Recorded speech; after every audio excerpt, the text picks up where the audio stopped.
রোজ সেই এক খাবার, এসব মুখে তোলা যায় নাকি? হ্যাঁ, তাহলে খালি পেটেই থাকো না, কে বলেছে মুখে তুলতে? না মানে অন্তত একটা কাঁচা পেঁয়াজ। এই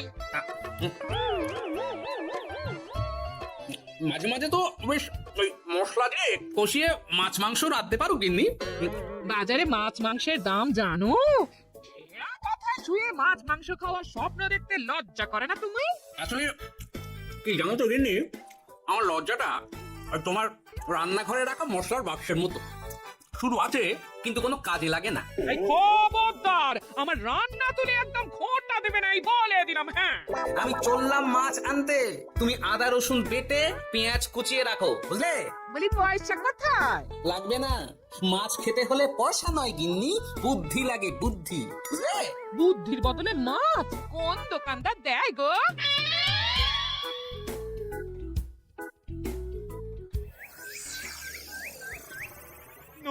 না, কিছুতেই বুঝে উঠতে পারছি না। এই নিন জাহাপনা, আপনার জন্য আম পোড়া শরবত এনেছি, খেয়ে নিন। ওরা কপাল আগে সামলাই, তারপর আম পোড়ার শরবত খাবো। সে কি জাহাপনা, আম তো আপনার প্রিয় ফল। তার চেয়েও প্রিয় ক্ষমতার লোভ। এদিকে কৃষ্ণনগর ঠিক যেন পাকা হিমসাগর, ওদিকে বর্ধমান যেন হৃষ্টপুষ্ট ফজলি, আর খাম্বাজ রাজ্য যেন লাল হলুদ গোলাপ ঘাস। এদের একসঙ্গে খেতে না পারলে আমার ঠিক ভাত হজম হচ্ছে না উজির। হবে খুব তাড়াতাড়ি এই রাজ্যগুলো আপনার বর্ষতা স্বীকার করবে জাহাপনা। শুধু চাই সঠিক উপায়। কি উপায়? এদের সঙ্গে যুদ্ধে লড়ে আপনি সহজেই রাজ্যগুলো জিতে নিতে পারেন জাহাপনা, কিন্তু তাতে রাজ্যবাসীর ভালোবাসা পাবেন না। রাজ্যবাসীর ভালোবাসা পেতে হলে প্রমাণ করতে হবে তাদের রাজারা অপদার্থ। কি বলছো উজির? আমার তো কিছুই মাথায় ঢুকছে না। আপনি হলেন বাংলার নবাব, আর কথায় আছে না, মাছি ভাতে বাঙালি। বাঙালিকে না বুঝলে বাংলা জিতবেন কিভাবে? আসুন জাহাপানা, আসুন, আমি আপনাকে বাতলে দিই বাংলা জেতার উপায়। সাব্বাস উজির, তোমার বুদ্ধিটা ঠিক সকালে নামের মতো, হ্যাঁ, মিষ্টি।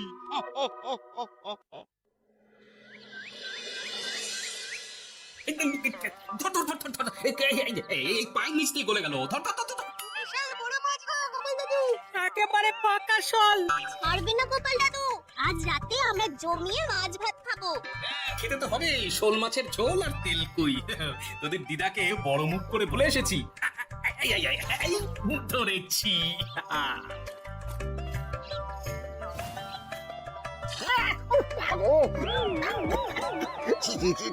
কি দুর্গন্ধ!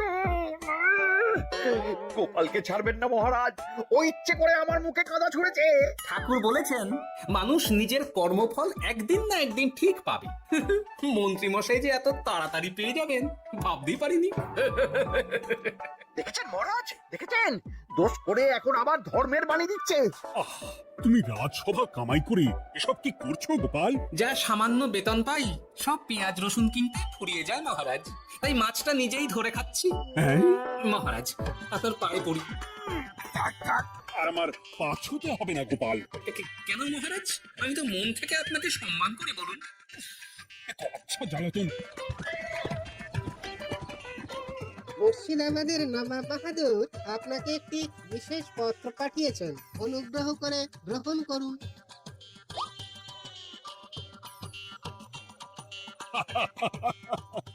এ তো দারুণ আবদার। যাবো, আমি অবশ্যই যাবো। কোথায় যাবেন মহারাজ? নবাব বাহাদুর লিখেছেন আগামী পরশু তার প্রাসাদে অতিথি হয়ে যেতে, তবে খালি হাতে নয়, সঙ্গে করে একটি জ্যান্ত মাছ নিয়ে যেতে। উপহারে জ্যান্ত মাছ? নবাব বাহাদুরকেও আমার মতন জল দিয়ে নুন ভাত খেতে হচ্ছে নাকি? নবাব হোক বা ফকির, সবার গিন্নি সমান। কিন্তু সঙ্গে করে কি মাছ নিয়ে যাওয়া যায়? ভেটকি, চিতল নাকি কাতলা? আচ্ছা, আগামীকাল রাজসভায় আমি সবার মতামত শুনবো। গোপাল, আগামীকাল ঠিক সময় চলে এসো কিন্তু। তাকে যাব মহারাজ, শুধু আমার বেতনটা ভেবে দেখবো। চল রে, আজ অনেক মাছ পেয়েছি, চল চল চল।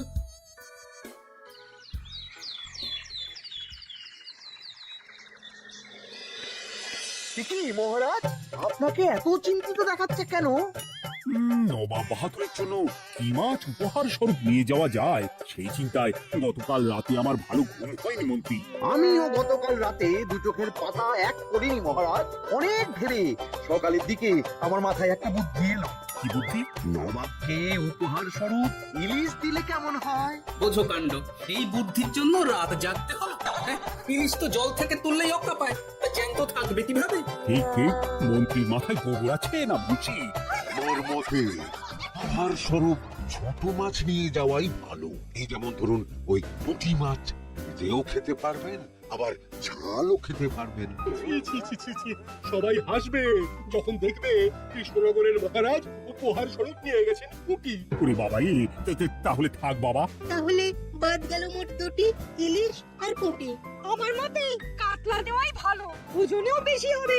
না না না, কাতলা দেখতে একদম ভালো নয়, মাথা মোটা মাছ কোথাকার। উপহারে এমন কিছু দেওয়া উচিত যা দেখতে সুন্দর হবে। ঠিক তো, তাহলে বরং ভেটকি দিয়ে দিন। ভেটকি বাজারে কত করে কিলো এখন? পয়সার চিন্তা আমি করছি না গোপাল, বরং আমার চিন্তা মান সম্মানে। বাকি রাজ্যের রাজাদের তুলনায় আমার উপহার যেন নবাবের বেশি পছন্দ হয়। কিন্তু সবাইকে এরকম অদ্ভুত উপহার নিয়ে যেতে বলার কারণ কি? মাছ, তাও আবার জ্যান্ত। আচ্ছা মহারাজ, এর পিছনে নবাব বাহাদুরের কোনো চাল নেই তো? গোপাল, তুমি মিছি মিছি সন্দেহ করছো। কথা না ঘুরিয়ে বরং একটা ভালো মাছের নাম বলো দেখি। ভালো মাছ? জ্যান্ত কই মাছ নিয়ে যান মহারাজ, গতকাল অনেকগুলো ধরেছি।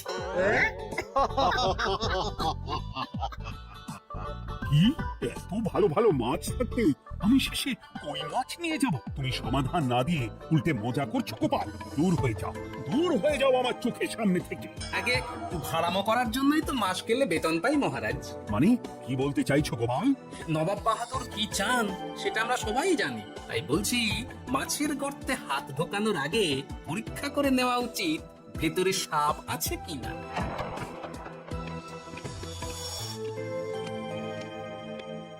এই মন্ত্রী, গোপাল কি বলে গেল? সাপ ব্যাং কিছুই তো বুঝলাম না। ছাড়ুন তো গোপালের কথা, আমরা বরং মাছ নিয়ে আলোচনা করি। আমার মতে জ্যান্ত ভেটকি নিয়ে যাওয়াই ভালো। আমাদের ভেটকিটির মত আছে। বেশ, এই না 100 মোহর। বেছে বেছে সবচেয়ে বড় ভেটকিটা বাজার থেকে কিনে আনো মন্ত্রী। তারপর তাকে রূপোর গামলায় জল ঢেলে রাখো। আমি কাল ভোর ভোর মুর্শিদাবাদের উদ্দেশ্যে রওনা হব। কোনো চিন্তা করবেন না মহারাজ, কাজ হয়ে যাবে। যাওয়ার সময় চিঠিটাও সঙ্গে করে নিয়ে যেতে হবে, নবাবের হুকুম।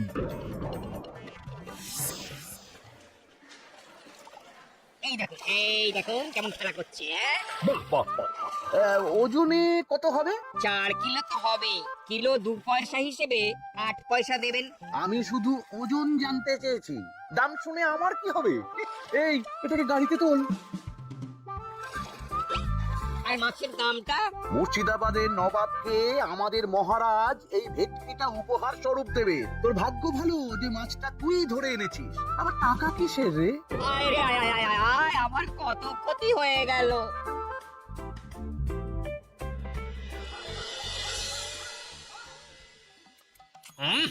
তুমি তেল কৌটা যাও এই দুজন না? বলি কটা মাছ আছে গো? আচ্ছা, তাতে আগামী 7 দিন হয়ে যাবে। তাহলে কাল কই মাছের ঝোল খাবো, পরশু খাবো শোল মাছের কালিয়া। এসব খেয়ে খেয়ে জিভে চড়া পড়ে গেল। বাজার থেকে একটু ইলিশ ভেটকিও তো আনতে পারো। ইলিশের অনেক দাম গো গিন্নি, আর ভেটকি তো বাজারে প্রায় ওঠেই না। কে বলেছে তোমাকে? শুনলাম মন্ত্রী মশাই নাকি আজ বাজার থেকে সবচেয়ে বড় জ্যান্ত ভেটকিটা নিয়েছেন। তাই নাকি? তার মানে আগামীকাল নিশ্চয়ই মহারাজ ওটা নিয়েই মুর্শিদাবাদ যাবেন। আমার মনটা বড্ড কু ডাকছে গিন্নি। এভাবে ছেড়ে দিলে হবে না, একটু পরীক্ষা করে দেখতে হবে। হাজার হোক এই রাজ্যটা তো আমারও। এত রাতে আবার কোথায় চললে গো? দেখতে গর্তে সাপ আছে না মাছ।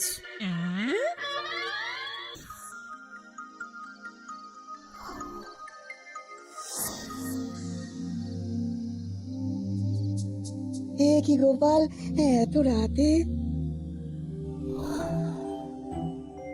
সব ঠিকঠাক বুঝেছো তো? তুমি কোনো চিন্তা করো না গো গোপাল দাদা। তাহলে কাল উত্তরের জঙ্গলে।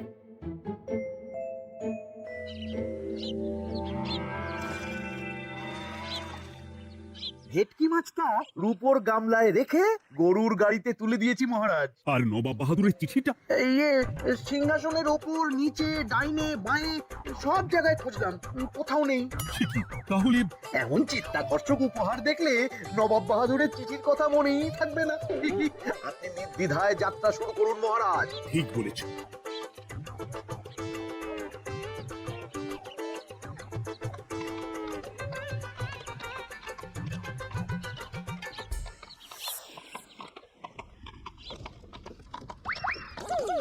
ওই তো মহারাজের রথ এসে গেছে। এই যা যা বলেছি মনে আছে তো?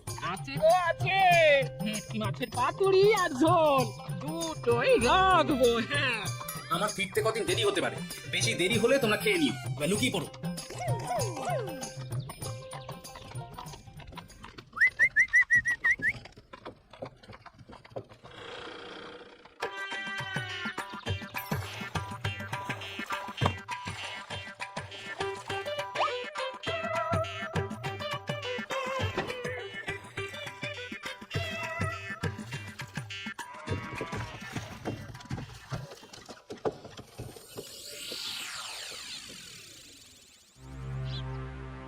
ওই দেখা যায় রথে চেপে সবাই ধীরে ধীরে এদিকেই আসছে জাহাপানা।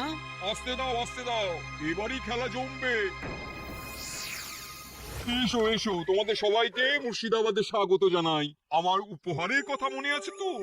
আছে জাহাপানা আছে, শুধুমাত্র আপনার জন্য আমি নিয়ে এসেছি একটা জ্যান্ত কাতলা। এই নিয়ে এসো। আমার উপহারও কিছু কম নয় জাহাপনা।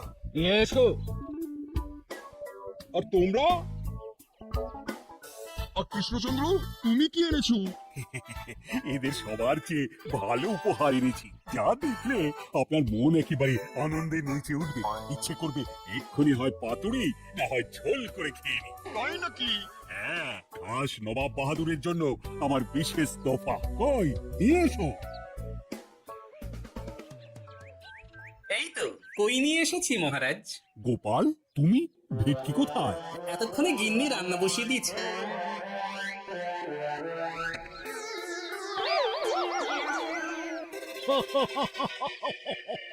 শেষের কিনা কই মাছ। আর কোনো মাছ খুঁজে পেলে না নাকি কৃষ্ণচন্দ্র? ছি ছি ছি, তোমার জন্য লজ্জায় আমার নাক কাটা গেল গোপাল। ফিরে গিয়ে আমি তোমার গর্দান নেব, এই বলে দিলাম। অনেক হয়েছে, এবার তোমরা সবাই আমার কথা মন দিয়ে শোনো। আমি তোমাদের সবাইকে একটা করে জ্যান্ত মাছ আনতে বলেছি, একটি বিশেষ কারণে। তার আগে সবাইকে আমি জিজ্ঞাসা করতে চাই, আপনারা সবাই নবাব বাহাদুরের পাঠানো চিঠিটা মন দিয়ে পড়েছিলেন তো? হ্যাঁ পড়েছি। হ্যাঁ হ্যাঁ হ্যাঁ, আমরাও পড়েছি। বেশ, তাহলে তো তোমরা এই আমন্ত্রণের কারণটা জানো। তোমাদের আনা মাছেদের আয়ু যতদিন, তোমাদের রাজ্যের আয়ুও ততদিন। মানে আপনাদের মধ্যে যার মাছ যেদিন মারা যাবে, জাহাপানা আর রাজ্যটা সেদিন নিয়ে নেবে। আর যতদিন না আপনাদের মাছ মরছে, ততদিন আপনারা এই প্রাসাদেই থাকবেন। এরকম কিছু তো চিঠিতে লেখা ছিল না। কে বলেছে ছিল না? ওই জন্যই তো আমি সঙ্গে করে চিঠিটা আনতে বলেছিলাম। এনেছো? হ্যাঁ হ্যাঁ, আমি এনেছি। এই যে এখানে তো কোথাও এরকম কিছু লেখা নেই। তোমরা হলে রাজা, রাজাদের সব সময় চোখ কান খোলা রেখে চলতে হয়, বুঝি? এই নাও।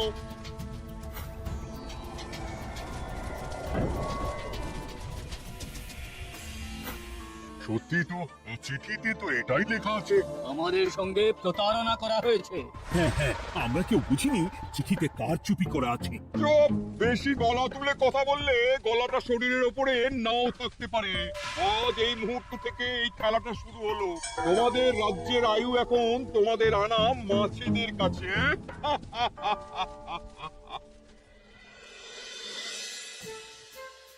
উজির, কার মাছের কি অবস্থা?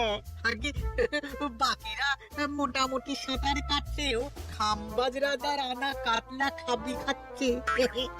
মনে হয় খুব তাড়াতাড়ি যাবে। বাবা বাবা বাবা, এ তো খুব ভালো কথা। অপেক্ষা করি তবে। গেল গেল, আমার রাজ্যটা ভেসে গেল। গেছে মহারাজ, গেছে। আজ থেকে খাম্বাজ রাজ্য আমার। খাম্বাজ রাজাকে বন্দি করো। পাবদার রুইও ভেসে উঠেছে জাহাপানা। তোমাদের রাজ্য দুটো আমি খেলাম। বাকি রইল শুধু বর্ধমান রাজা চিতল আর কৃষ্ণচন্দ্রের কই। আমারটাও গেল। আগে জানলে আমিও কৃষ্ণচন্দ্রের মতন জিওল মাছ আনতাম। কৃষ্ণচন্দ্র, নিজেকে এত চালাক ভেবো না। একটু দেরি হলেও একদিন না একদিন তোমার কইও ভেসে উঠবে। ততদিন তুমি আর গোপাল আমার প্রাসাদেই থাকবে, কেমন? এ তো উত্তম প্রস্তাব নবাব বাহাদুর। আপনার প্রাসাদের বিরিয়ানির কোনো তুলনাই নেই। অনেকদিন নুন ভাত খেয়ে আছি, আজ একটু বিরিয়ানি হবে নাকি? পেয়ে যাবে গোপাল। নবাবের প্রাসাদে অতিথিদের যত্নের কোনো ত্রুটি হবে না।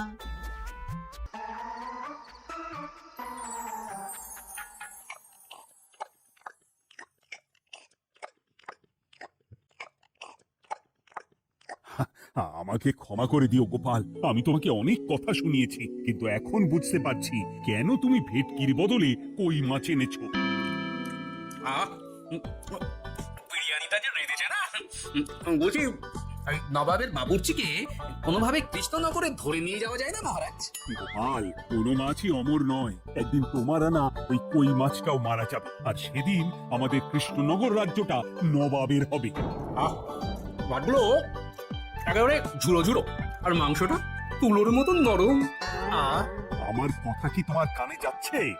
গোপালের চোখ কান সবসময় খোলা থাকে মহারাজ, আর তাই চিঠির কারচুপিটা ধরতে আমাকে বেশি বেগ পেতে হয়নি। কিন্তু কিভাবে বুঝলে গোপাল চিঠির রহস্যটা?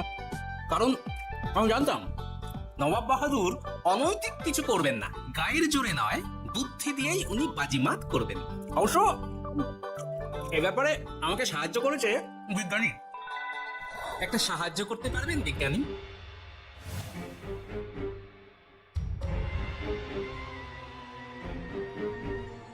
তোমার সন্দেহ একদম ঠিক গোপাল। এই চিঠিতে লেবুর রস দিয়ে লেখা হয়েছে কয়েকটি লাইন, যা শুধু আগুনের তাপে ফুটে উঠবে। এই না, সর্বনাশ! গর্তে মাছ নয়, বিষধর সাপ আছে। এবার কি হবে গোপাল? আগামী 7 দিন পেট ভরে বিরিয়ানি খাবো মহারাজ, ততদিনে ওরা এসে যাবে। কারা আসবে? দেখুন না শুধু।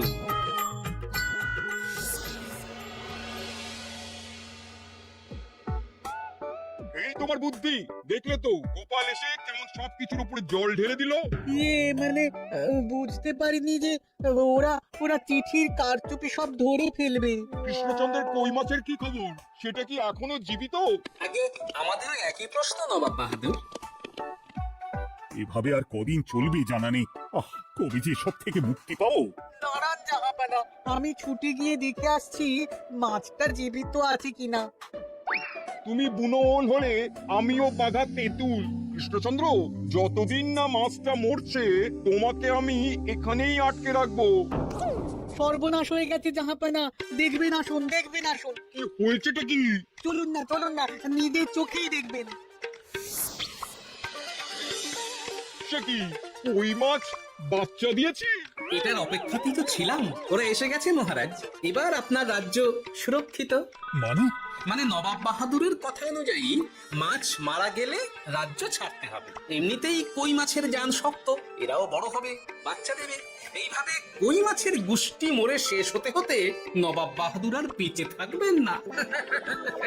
হ্যাঁ নয়, হ্যাঁ। বেছে বেছে ঠিক মা কই মাছটাকে নিয়ে এলি। এবার রাজ্যে ফিরি। কি লাভ? সেই তো নুন ভাত খেয়েই থাকতে হবে। না না, আমি তোমার বেতন 10 গুণ বাড়িয়ে দেব, আর যাওয়ার সময় নবাবের বাবুর্চিকেও ধরে নিয়ে যাব। আজ থেকে তুমি শুধু বিরিয়ানি খাবে। জয় জয় মহারাজের জয়, জয় কই মাছের জয়।